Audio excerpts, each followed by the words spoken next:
자, 전국의 메가스터디 회원 수험생 여러분 안녕하십니까? 메가스터디 영어 영역 대표 강사 김기훈 선생입니다. 자, 오늘 이 TSS에서는 아직도 논란이 있는 리딩 스킬스에 대해서 그 필요성을 여러분들한테 이야기해 드리고자 합니다. 물론 이제 리딩 스킬스를 나만 가르치는 것이 아니라 다른 선생님들도 많이 강의들을 하고 계시죠. 근데 이제 다른 분들은 어떤 식으로 강의를 하고 계신지 저는 뭐 들여다볼 겨를도 없고 사실 별로 관심도 없습니다. 근데 이제 내가 강의를 하는 것에 대해서 이 리딩 스킬스의 본질이 호도되거나 혹은 잘못 전달되거나 혹은 내 강의를 듣지 않고서 그냥 단정 지어버리는 이러한 경우들이 아직도 나타나고 있기 때문에 자, 리딩 스킬스가 뭔지 간단히 이야기를 하도록 하겠습니다. 자, 먼저 리딩 스킬스의 목적에 대해서 얘기를 할 것이고 구성 요소 그리고 그것을 이제 적용하는 걸 해볼 텐데요. 자, 적용은 당연히 가장 최고 난도를 뿜었던 2013년도 B형의 35번 문항을 가지고 하도록 할 겁니다. 자, 그러면 짧은 시간 동안 여러분한테 매우 유익한 강의가 될 수 있도록 여러분한테 잘 지침을 전달할 테니까 귀담아 잘 듣고 여러분들한테 반드시 효과적인 학습의 방향성이 될 수 있기를 기원합니다. 자, 먼저 리딩 스킬스의 목적은 딴 게 아닙니다. 이 스킬이란 말 때문에 자꾸 아직도 이것이 무슨 요령이나 꼼수처럼 생각되는 경우들이 있는데 리딩 스킬은 내가 만들어낸 용어가 아니라니까요. 자, 리딩 스킬이라는 것 자체는 자, 이른바 뭐 아카데믹 리딩 스킬이라고 해서 미국에서 혹은 영국에서 정규 교과 과정에서 가르치고 있는 겁니다. 우리나라도 지금 초등학교 교과서 보면 그냥 국어 이렇게 하다가 나아가다 보면 뭐 읽기, 쓰기 이런 식으로 하지 않습니까? 거기서 읽기에서 가르치는 게 우리나라 교과 과정도 초등부터 고등학교 과정까지 쭉 보면 다 리딩 스킬, 바로 읽기를 어떻게 해야 될지에 대한 학습 방법론을 가르치는 것이고 그리고 언어 영역, 이제 국어 영역, 비문학 지문에서도 사실상은 그것을 제대로 독해내기 위해서 우리가 리딩 스킬이라는 이름만 붙이지 않을 뿐이지 자, 그러한 이 독해에 필요한 논리적 그리고 종합적 이해력을 발휘할 수 있는 사고의 과정이 반드시 필요한 것이 됩니다. 자, 그래서 일단 여러분들의 학습자의 사고를 활성화하는 것이 대단히 중요합니다. 여러분은 백지 상태에서 시작하는 게 아닙니다. 분명히 지금까지 선험적인 학습 기반으로서의 분명한 스키마를 가지고 있습니다. 그런 스키마에 대한 것을 활성화해야 되겠죠. 스키마라는 용어는 어려운 게 아니에요. 바로 선험적 지식입니다. 여러분들이 엄마 뱃속에서 세상에 나와서 아무것도 모르는 상태에 있는 그런 상태가 아니죠. 지금까지 여러분들의 학습 성취도가 좋건 안 좋건 간에 여러분들은 분명히 많은 것을 배워왔고 주워 들어왔고 그리고 어느 정도의 지식 기반을 갖추고 있습니다. 그거를 영어 독해를 하는데 잘 활성화해야 되겠죠. 특히 기초학술문이라는 미명하에 대부분의 수험생들이 처음 접했을 만한 그런 듣보잡의 어려운 지문들이 다뤄지는 상황에서는 누가 얼마나 더 잘 사고하고 그 사고를 독해에 적용하고 문제풀이로 완료를 하느냐가 점수를 좌우하는 것이지 어휘만 많이 암기를 하고 그냥 단문 해석 연습만 많이 한다고 해서 그것이 수능 영어의 고득점과 직결되는 게 절대로 아님을 여러분들 꼭 명심해야 됩니다. 그리고 이제 진정한 독해력을 강화하는 거죠. 독해력.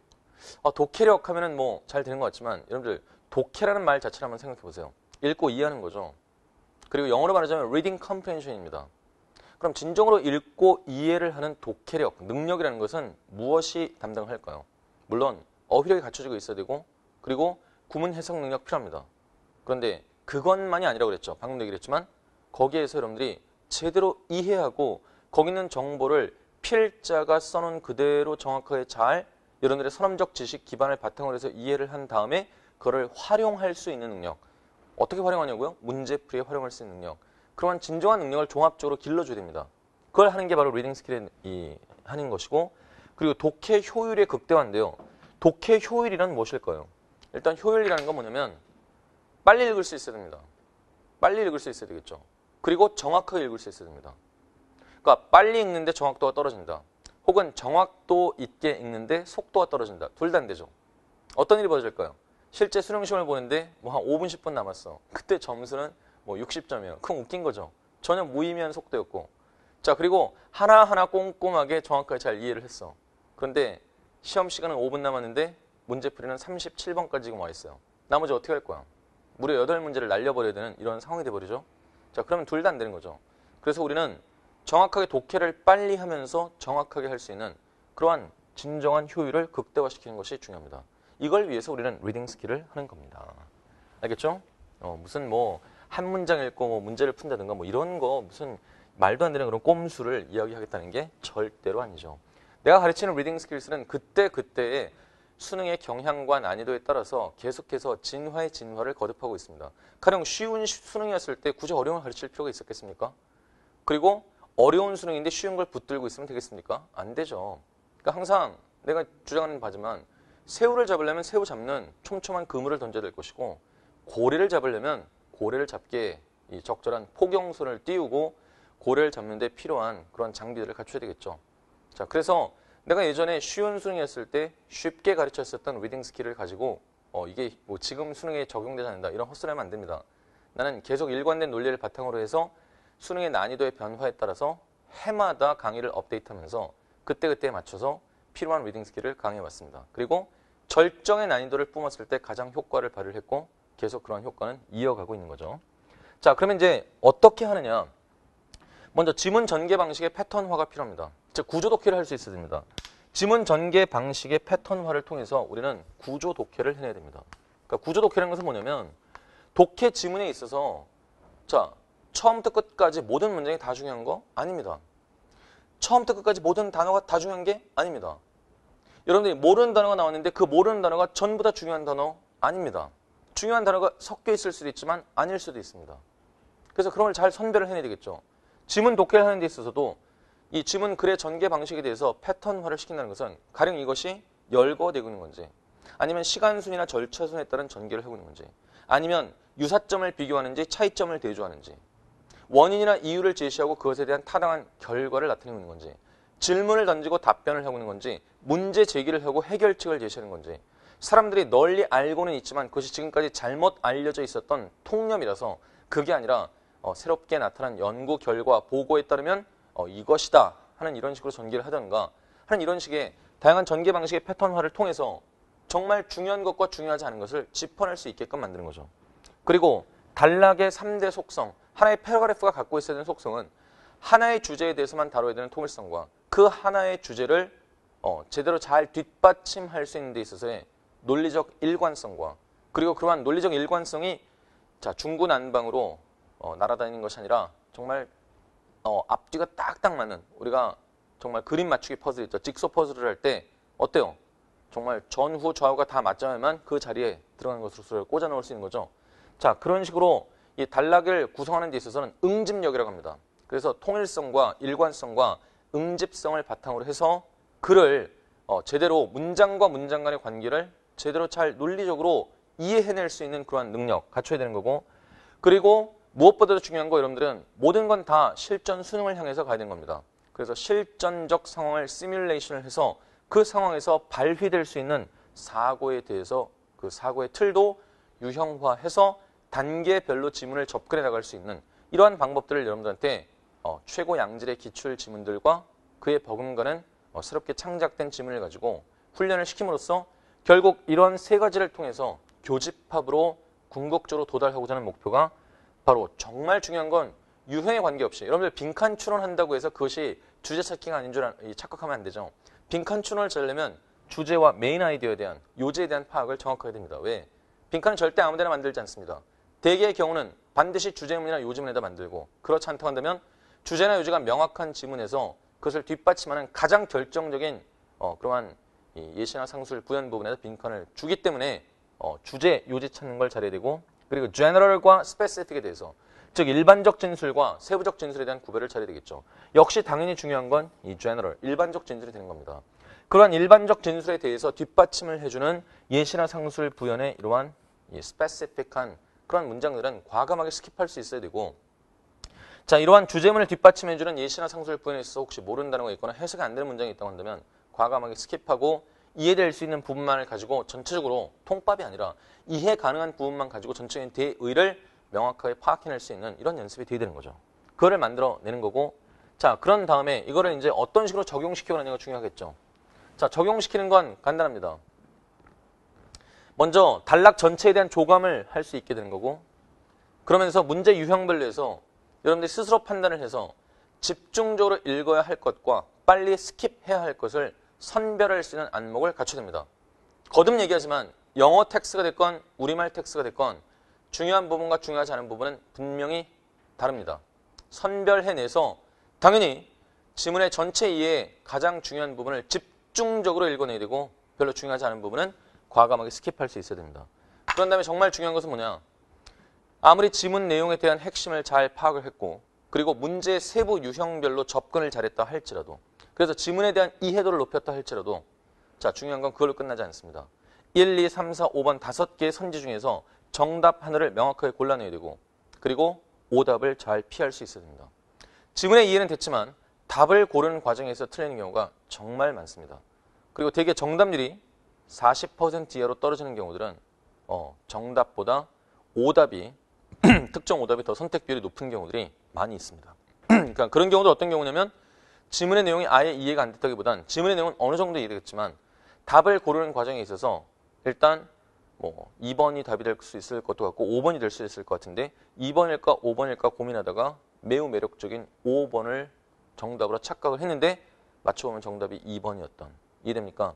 이러한 경우들이 속출을 하게 되죠. 자, 근데 그런 경우에 있어서 아는 건데 틀렸다. 혹은 답을 2번으로 썼었는데 마지막에 마킹할 때 5번으로 고쳐서 틀렸다. 아는 건데 틀렸다. 아니요, 넌 모르는 거였어요. 아는 건데 틀렸다고 착각하지 마세요. 넌 모르는 거였습니다. 왜? 실제 수능 상황에선 그런 일이 훨씬 더 빈번하게 발생하기 때문입니다. 자, 그런 걸 줄여야 되겠죠. 그래서 정답을 고르는 과정에 있어서도 매력적인 오답을 피하기 위해 여러분들은 논리적 사고력이 반드시 필요합니다. 그걸 활성화시키지 않고서는 절대로 난이도에 관계없이 이 수능을 여러분들이 헤쳐나갈 수 없다는 걸 꼭 명심하기 바랍니다. 자, 그러면 적용 훈련을 간단히 하고 끝내도록 하겠습니다. 상당히 긴 그런 어떤 지문이었고 자, 여러분들 보면 알겠지만 2013년 수능 B형의 35번으로서 정답률이 21% 불과했었던 그래서 이런 정도로 정답률이 이건 사실 메가스터디의 채점 서비스를 이용해서 나타난 이 비율이 21%고요. 실제 전국 단위의 수험생들에 있어서는 10%대였다고 합니다. 그렇기 때문에 이제 사실은 교육부에서 경악을 한 거죠. 아니 세상에 이렇게 10%대 정도의 그런 정답률이 나타날 정도로 고난도 문제를 내면은 어떻게 하냐. 이것 때문에 사교육에 대한 의존도 높은 거 아니냐 해서 결국은 쉬운 수능을 내겠다. 그리고 아예 수험생들의 공통적인 바로 어려움이라고 할 수 있는 이 빈칸 추론 문항을 줄여라 하는 이런 이제 보고를 한 건데요. 자, 참 이게 기가 막힌 일이죠. 그럼 이게 과연 정말 그렇게도 토 나올 정도로 어려운 문제였는가? 리딩 스킬을 적용해서 해결해 가도록 하겠습니다. 빈칸 추론 문제입니다. 그리고 빈칸이 마지막 문장에 위치하고 있습니다. 뭐부터 해야 될까요? 우리는 빈칸부터 읽어야 됩니다. 빈칸부터 읽어서 우리가 뭘 알아내고자 하는지 목표를 정확하게 설정을 하고 그것에 대한 추론 근거를 찾아내리겠습니다. 자, 빈칸 문장을 보니까 in doing so. 자, 그렇게 하면서, 그렇게 할 때 이런 얘기인데 자, 지금 do나 so가 지금 대동사, 대명사가 되고 있기 때문에 사실 앞에 문장을 정확하게 읽어야 된다는 걸 알 수 있겠죠. 이걸 빨리 생각을 해야 됩니다. The scientist reverses. reverse란 말의 뜻이 뭐야? 뒤집다라는 뜻이죠. His drive, 충동인데 toward mathematical exactness. 수학적인 정확성을 지향해 가는. 알겠죠? 수학적인 정확성을 지향해 가는 그의 욕구를 뒤집어 버린다. 그러니까 수학적으로 정확하게 하지 않는다는 얘기죠. 여기까지 잘 이해됐습니까? 해석을 똑바로 해야 돼요. 우리말로 번역하는 정도가 아니라 여기까지 다 읽었을 때 그렇게 할 때에 그 과학자는 수학적으로 정확성을 추구하고자 하는 그의 충동, 동기를 뒤집어 버린다. 즉 과학자가 수학적인 정확성을 포기해 버린다는 겁니다. 뭘 위해서? In favor of rhetorical vagueness. rhetorical 몰라요? 그냥 넘어가도 관계없어요. vagueness는 모호함이고 그리고 metaphor라는 말은 은유죠. 그러니까 rhetorical이라는 말은 사실 수사적인 이런 뜻이거든요. 그래서 수사적인 모호함과 metaphor을 위해서. 근데 어쨌든 이 뒷부분에 대해서 만약에 여러분들이 잘 모르겠으면 그냥 넘어가도 관계없습니다. 왜? 그냥 전명구로서 부사구이기 때문에. 자, 사실상 우리가 독해라는 데서 가장 중요한 핵심, 명사와 동사입니다. 그렇죠? 그리고 그 명사를 꾸며주는 형용사, 혹은 그 보호 역할을 하는 형용사, 그리고 결국 동사를 꾸며주거나 부사를 꾸며주거나 형용사를 꾸며주거나 문장 전체를 꾸며주는 부사. 이런 형용사나 부사는 사실 문장 독해라는 데서 중요도가 떨어지죠. 따라서 부사고 부사절도 마찬가지입니다. 그러니까 중요한 핵심은 뭐냐면 여기까지예요. 일단 과학자는 그러는 과정에서 수학적인 정확함으로 향한 그의 이 충동을 뒤집어 버린다. 즉 수학적으로 부정확하게 된다. 그래서 그 결과 어떤 일이 벌어지느냐 이런 얘기죠. 과학자가 수학적으로 정확하지 않습니다. 그럼 어떤 일이 벌어질까요? 자, 별로 안 좋은 결과가 주어지겠죠? 그렇잖아요. 아니 이거 수학을 기반으로 하지 않은 과학이라는 게 도무지 가능할 수 있겠습니까? 우리가 여러분들 이과생이 아니라도 알 수 있겠죠? 그럼 여기는 반드시 부정적 어감에 네거티브한 부정적 어감의 표현이 와줘야 된다는 걸 반드시 염두에 둬야 됩니다. 목표 설정됐죠? 자, 그러면 빈칸이 마지막 문장에 있을 땐 일단 첫 문장과의 양괄식부터 먼저 생각을 해야 됩니다. 왜냐? 글이라는 것이 잘 쓰여지기 위해서 우리가 에세이를 쓴다고 생각해 보세요. 논술을 쓴다고 해봅시다. 기본적으로 서론과 본론과 결론의 구조를 갖춰야 되겠죠? 하나의 단락도 마찬가지입니다. 어떠한 주장과 이 논지를 펼치는 데 있어서 가장 효율적인 구성은 첫 문장에서 토픽 센텐스 제시하고 그거를 뒷받침하기 위한 예시상술 부연을 제시한 다음에 마지막 부분에서 주제, 서론 부분에서 제시했던 걸 다시 반복 진술하면서 서론과 다르지 않은 타당한 결론을 내려주는 것이 패러그래프 내에서도 논리적 완결성을 추구하는 데 있어서 가장 유용한 유형 아니겠습니까? 자, 첫 문장을 읽어봤습니다. 첫 문장을 봤더니 일단 우리가 앞에 문장을 꼭 읽어야 된다는 걸 알 수 있었어요. In doing so가 나타났기 때문에. Mathematics will attract those it can attract. 수학이라는 것은 수학의 매력을 끌 수 있는 사람들을 매력을 끈다. 그러니까 수학의 매력을 끌 수 있는 사람들한테 매력을 준다는 얘기는 뭐예요? 그러니까 수학을 좋아하고 수학적인 소양이 있고 수학적인 기반이 있고 이런 사람들은 당연히 수학의 매력에 끌리겠죠. 어때요? 여러분들 어떤 사람입니까? 바로 those it can attract에 해당되는 사람이에요? 난 아닌데? 어쨌든 그러나 중요한 건 이거죠. But 수학이라는 것은 will do nothing. 아무것도 하지 못한다. To overcome resistance to science. 과학에 대한 저항을 극복하는 데 있어서. 이해됐습니까? 즉 과학에 대해서 이해를 잘 못하는 그래서 과학에 대해서 좀 저항을 갖고 있는 사람들한테 수학은 아무런 보탬이 되지 않는다는 얘기죠. 무슨 말이겠습니까? 되게 과학을 못하는 사람들은 수학도 썩 잘하지 못하죠. 그래서 여러분들 문과하고 있는 거 아닙니까? 그렇지 않아요? 나도 그랬었는데. 자, 일단 과학은 그러니까 과학을 이해하는 데 있어서 즉 과학에 대한 저항성을 극복하는 데 있어서 수학은 아무런 보탬이 되지 않는다. 주제문이었고 거기다 이제 뭐가 이렇게 이 supporting details들이 중간에 있었는데 그건 읽을 필요 없었던 거고요. 자, 그 다음에 이제 우리는 빈칸이 마지막 문장에 이렇게 있을 때 첫 문장과의 양괄식을 동원을 하거나 근데 이것만 가지고는 빈칸에 들어야 될 게 완벽하게 무엇인지 알 수 없죠. 근데 더군다나 우리는 자, 빈칸 문장을 읽을 때 do하고 so가 있었기 때문에 첫 문장을 직접 문장을 당연히 읽어서 우리는 인과관계도 생각을 했었어야 됩니다. 그렇죠? 그럼 인과관계. 그래서 이제 주제문이라는 것이 이제 포괄적이고 부연 설명을 요구할 때가 주제문이라는 거. 주제문이 성격은 딱 두 가지일 뿐이니까 그에 맞게 주제문인지 첫 문장이 그렇다고 한다면 이제 양괄식을 시도해 보는 거고. 자, 이런 경우는 in doing so에서 do하고 so라는 대동사와 대명사 때문에 앞부분까지 필연적으로 읽어서 그 인과관계를 반드시 따져줘야 됨을 우리는 빈칸을 포함한 문장, 마지막 문장을 통해서 알 수 있었으니까 그것까지 한번 읽어보죠. 첫 문장은 뭐였냐면 수학은 과학을 이해하는데 즉 과학에 대한 저항력을 줄이는데 별 보탬이 되지 않는다. 이거였습니다. 자, 그러면 이제 직전 문장의 내용은 뭐였느냐? 직전 문장은 이런 내용이었죠. 과학자가 speaks to others, 다른 사람들한테 말을 할 때 여기서 다른 사람들이라는 것은 과학자가 아닌 사람들이 되겠죠. non-scientist가 되겠죠. It is no longer science. 그것은 그러니까 과학이 다른 사람들한테 말을 할 때 과학은 더 이상 과학이 아니다. 무슨 말이겠습니까?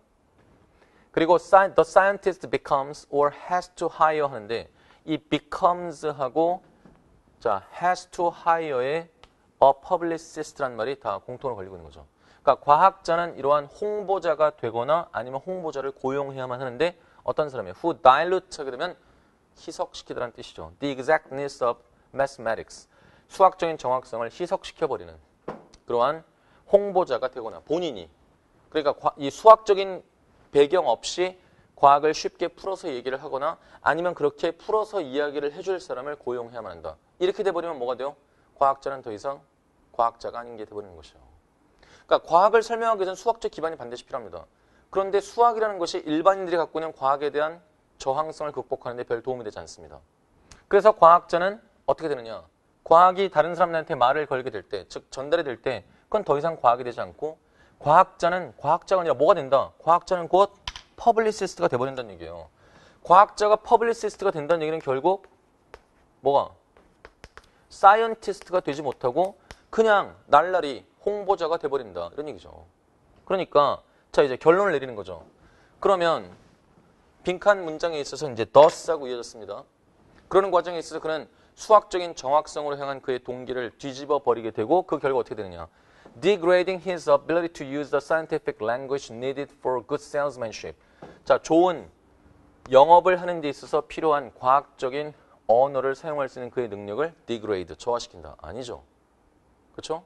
뭐가 된다 그랬어요? 아예 퍼블리시스트가 된다고 했습니다. 수학적인 걸 전혀 사용하지 않고 과학을 설명하다 보면. 그러니까 아니죠. 그 다음에 surmounting the barrier to science. 과학에 대한 장벽을 surmount 하면 극복하다요. 극복하게 되는데 by associating science with mathematics. 이거 안 한다니까요. 이게 안 하는 게 문제인데. 그러니까 이것도 답이 될 수 없는 거고. 자, 그 다음에 inevitably making others who are unskillful in mathematics hostile to science에서 자, 수학에 대해서 별로 재능이 없는 그러한 다른 사람들을 과학에 대해서 적대감을 갖게 그렇게 필연적으로 만들어버린다. 아니라니까요. 그걸 피하기 위해서 과학자가 수학을 사용하지 않고 과학을 설명하게 될 때 그 사람은 그냥 한낱 과학자가 아닌 퍼블리시스트가 돼버린다. 홍보자가 돼버린다 했지 않습니까? 알겠습니까? 자, 그 다음에 이것도 3번이 답이 될 수 없는 거고 neglecting his duty of bridging the gap between science and the public. 자, 자신의 의무를 소홀히 하게 되는데 어떤 의무요? 자, 과학과 일반 대중 사이의 격차의 다리를 놓아주는 그의 의무. 그 의무를 하고자 해서 수학적인 정확성을 포기하고 뭔가 쉬운 말로 풀어서 얘기를 하다가 문제가 생긴다는 거였으니까 이것도 아니죠. 그럼 결국 violating the code of intellectual conduct.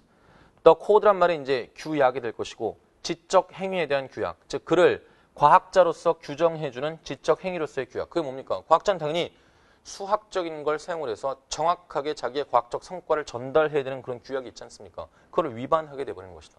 그런 더 이상 과학자가 자신의 과학적 성과를 수학적인 걸 사용하지 않고 일반 대중한테 쉽게 이해하도록 전달을 하게 됐을 때 그런 더 이상 사이언티스트가 아니라 퍼블리시스트가 되어버린다라고 했으니까 결국은 그걸 바꿔서 해결하자면 바로 그러는 과정에 있어서 그를 과학자로서 규정해주는 지적 행위의 규약, 즉 수학을 잘 써야 된다 하는 것을 위반해버리는 것이다. 더 이상 과학자가 아니게 돼버리는 것이다. 이렇게 되는 거죠. 따라서 우리는 5번이 답이 됨을 알 수 있는 겁니다.